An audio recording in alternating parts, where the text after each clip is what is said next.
اعوذ باللہ من الشیطان الرجیم، بسم اللہ الرحمن الرحیم۔ آج کی حدیث سے شروع کرتے ہیں۔ یہ بہت پیاری حدیث ہے آپ کو یہ بتانے کے لیے کہ رمضان کی اہمیت کیا ہے۔ آپ یقین کریں اگر آپ یہ سن رہے ہیں اس رمضان میں تو آپ سے بڑا خوش نصیب اور کوئی نہیں کہ اگر آپ اس میں جو بھی آپ سے آسانی سے عبادت ہو سکے وہ آپ کریں، مگر اس کو جتنا استعمال کر سکتے ہیں عبادت کے لیے کریں، اور ہر کام آپ کا عبادت بن جاتا ہے جب آپ یہ سوچیں کہ آپ یہ کر اللہ کے لیے رہیں، اور جب بھی آپ کوئی کام، گھر کا بھی کام یا باہر کا بھی کام اللہ کے لیے کرتے ہیں وہ عبادت بن جاتا ہے۔ یہاں پر میں ایک ڈریم کے بارے میں بتاؤں گی۔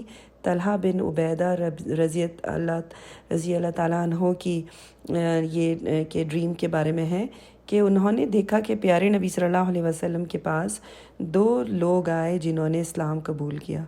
پھر اس کے بعد وہ دونوں اللہ کی راہ میں نکل گئے کام کرنے کے لیے، اور ان میں سے ایک جو پہلا جس کے بارے میں آپ کو بتاؤں گی، اس نے اتنا بہت محنت کرتا تھا، بہت اللہ کی راہ میں کام کرتا تھا، اور پھر اس کے بعد وہ کرتے کرتے شہید بھی ہو گیا۔ وہ فائٹ کرتا تھا ایکچولی اللہ کی راہ میں، اور وہ یہ کرتے کرتے وہ شہید ہو گیا۔ اس کے 1 سال کے بعد وہ دوسرا بندہ جس نے اسلام قبول کیا تھا، وہ 1 سال کے بعد وہ اس دنیا سے چلا گیا، اس کی طبعی موت ہوئی۔ تو طلحہ بن عبید اللہ نے دیکھا خواب میں کہ وہ جنت کے دروازے تک پہنچے ہیں اور وہ 2 آدمی بھی وہاں پہ پہنچے ہیں۔ پھر کوئی آتا ہے اینجل اور ان کو اندر لے کے جاتا ہے، تو ان میں سے جو 1 سال کے بعد جس کا انتقال ہوا اس کو وہ پہلے لے کے جاتا ہے۔ پھر وہ دوبارہ آتا ہے تو پھر وہ دوسرے کو جس کا انتقال 1 سال پہلے ہوا اس کو لے کے جاتا ہے، اور پھر وہ تیسری مرتبہ جب ان کو لینے کے لیے آتا ہے تو کہتا ہے ابھی تمہارا وقت نہیں ہوا، تو تم بعد میں، تمہارا وقت بعد میں آئے گا۔ پھر اس طرح ان کی آنکھ کھل جاتی ہے اور وہ اپنے سارے لوگوں کو بتانے لگتے ہیں ارد گرد کے کہ دیکھیں میں نے یہ خواب دیکھا، اور بڑے حیران ہوتے ہیں۔ تو یہ نیوز پھیلتے پھیلتے پروفٹ محمد صلی اللہ علیہ وسلم تک پہنچ جاتی ہے۔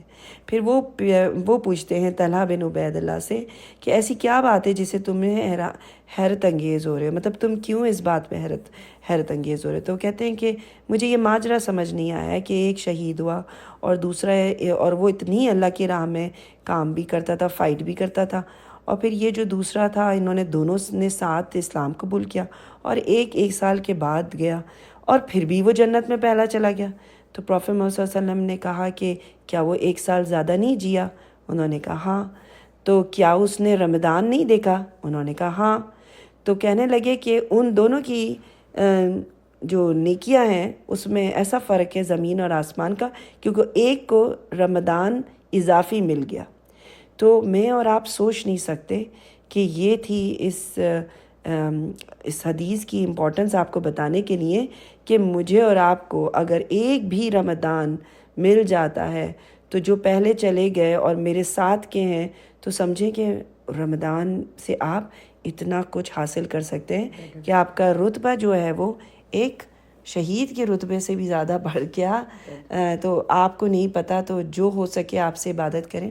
آج میری والدہ میرے ساتھ ہیں الحمدللہ، اور بڑا اچھا سا واقعہ ہمیں سنانے لگی ہیں سورہ کہف سے، تو میں نے کہا آج ان کو شامل کرتے ہیں اپنی ہی ٹاک میں۔ تو چلیں امی جی بتائیے کہ آپ نے آج کیا سبق سیکھا؟ آج آپ قرآن سن رہی تھیں تو سورہ کہف۔ اعوذ باللہ من الشیطان الرجیم، بسم اللہ الرحمن الرحیم۔ آج میں فرسٹ ٹائم یہ بتانا چاہ رہی ہوں کہ اللہ تعالیٰ قیامت کے دن کس طرح بندوں کو اٹھائے گا۔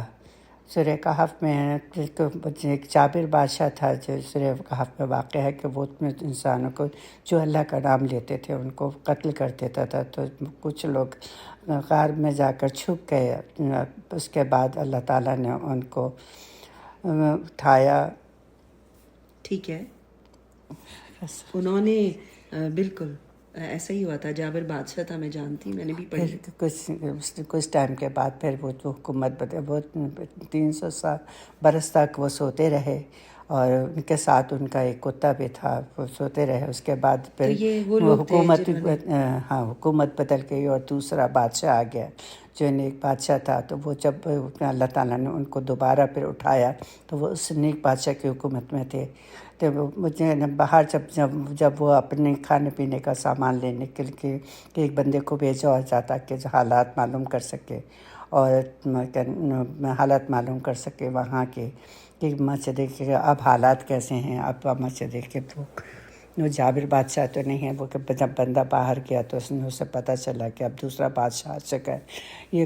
وہ جب سکہ سے بازار سے سودا لینے لگا تو انہیں پتہ چلا کہ یہ مسجد یہ تو اتنے سال پرانا ہے۔ پھر یہ کہانی پوری شہر میں پھیل گئی، بادشاہ کے پاس بھی پہنچی، اور بادشاہ نے پھر بتایا کہ وہ جو بتانا چاہ رہا تھا کہ اللہ تعالیٰ کس طرح قیامت میں بندوں مسجد کو جو بندے دوبارہ کس طرح قیامت حشر والے دن سب بندوں کو اللہ تعالیٰ اٹھائے گا، اسی طرح اللہ تعالیٰ یہ بتانا چاہ رہا تھا۔ تو وہ پھر انہوں نے اس لوگوں کا حال سب لوگوں کو بتایا تاکہ بتا دے کہ اپنی تیاری کر لو، اور اللہ تعالیٰ سب کو دوبارہ پھر اٹھائے گا، اور مسجد کہ ان کی جگہ ان کی مسجد تعمیر کرا دی گئی۔ ہاں، یہ بہت پیارا واقعہ ہے واقعی میں۔ اس سے یہ ثابت ہوتا ہے کہ جو لوگ یہ یقین نہیں کرتے نا کہ اللہ تعالیٰ نے مر کے دوبارہ زندہ کرا جائے گا ہمیں، تو ان کے لیے یہ بہت سبق آموز ہے یہ سورہ کہف، اور واقعی بہت پیاری بات ہے ہم سب کے سیکھنے کے لیے۔ اللہ تعالیٰ ہم کو اس پہ یقین بڑھائے، اور جب آپ کے اندر یہ یقین پختہ ہو جاتا ہے نا کہ ہاں ہم نے مرنا ہے اور پھر زندہ ہونا ہے اور پھر ہمارا حساب کتاب ہوگا، تو وہیں سے ہمارے اعمال بہتر ہونے لگتے ہیں، بس اس کا جب تک اس کا احساس ہو جاتا ہے نا۔ ہاں چلیں، بہت شکریہ۔ چلیں ہم یہاں ختم کرتے ہیں، انشاءاللہ پھر آپ سے بات ہوگی۔